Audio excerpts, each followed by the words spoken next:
Other rooms in the house.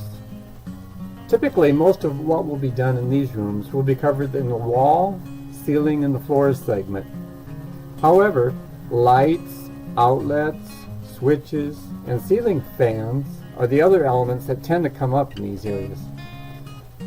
These rooms still adhere to the perspective that an ounce of prevention is worth a pound of cure, and certainly benefit from being added to the once-a-year scrutiny list we talk about in the miscellaneous section.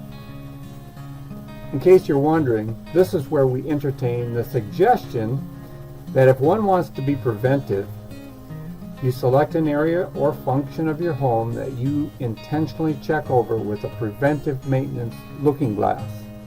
We guide you through the process. For members, our blog touches on a different aspect each month, simply to act as a reminder. Here's to a happy house. I encourage you to become a member. At $30 a year, it's one of the best investments you'll make, and it includes a 6-month money-back guarantee, no questions asked. Put all of our resources at your fingertips in less time than it takes to make a peanut butter sandwich. You'll be glad you did. For your information, we also believe in good causes, and as such, a portion of each membership goes to World Vision to help provide safe drinking wells to those less advantaged around the world.